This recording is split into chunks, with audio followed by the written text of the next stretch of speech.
Massive amounts of energy flow through the world's ocean, driven by gravity from the interaction between the moon and the earth, causing tides, and the sun, causing temperature differences and all kinds of overturning currents and flows.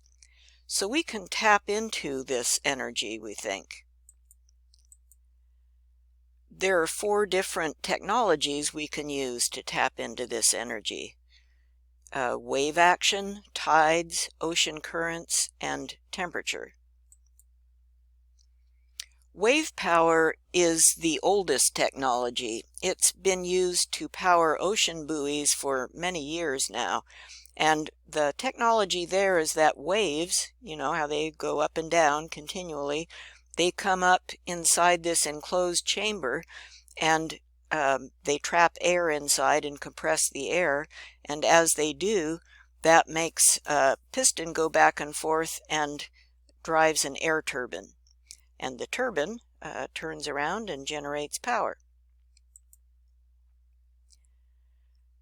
We can also use the tides. They rise and fall, and so what people do there is when the tide rises, they capture it behind walls. It's basically like having a dam, and then you can see this picture here in from a place in France. It's a dam, and water behind the dam flows through the turbine. You need a big height difference between high tide and low tide, and the most dramatic high tide difference is in a place called the Bay of Fundy. Here's a map, which is near Nova Scotia. It's up, there's Maine in the corner, it's up north of Maine. The difference between high tide and low tide in the Bay of Fundy is 52 feet.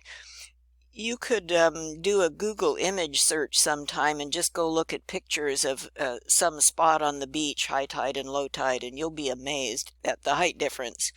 So there's some experimental work being done on the bay to capture tidal energy with these dams.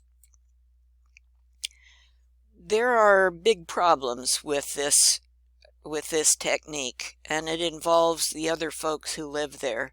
So making the water back up behind this dam changes everything in the water. The water height, the oxygen concentration, the amount of light that gets through, the pressure, the amount of sediments in the water. So it just really messes up the place where these guys live, and it's not good. And then the turbine is a big old powerful fast spinning thing, and fish get sucked in there and get killed. So it's essential to have some kind of screening device to at least keep them from getting chopped up in the turbine. There are still other problems with the whole living environment there. You saw this picture in an earlier slide.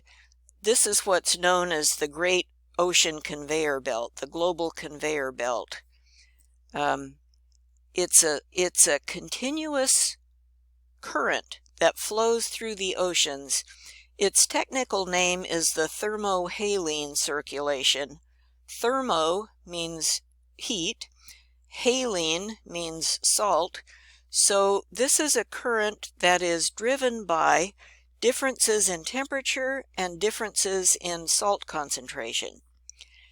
And it's vast and it's powerful. And yeah, I'll stop there.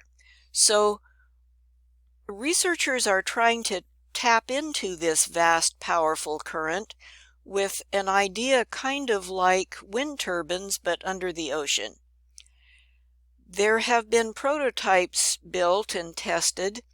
So far, they've not brought it to scale, so we don't have commercial scale installations yet. We're still researching. Finally, there are temperature gradients between different depths of the ocean. So at the surface of the ocean, it will be very warm. There will be layers that are progressively cooler and it's cold down deeper. These temperature gradients help drive that thermohaline circulation. So they are involved in this, in those current generators. But in addition, those layers at different temperatures can be used to drive something like a Stirling engine.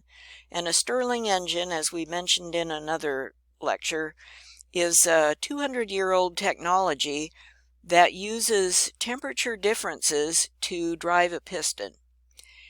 There are some Department of Energy test sites near Hawaii that are testing the use of a Stirling engine with these temperature gradients. Again, this has not been brought up to scale at a commercial scale yet either. It's still being researched.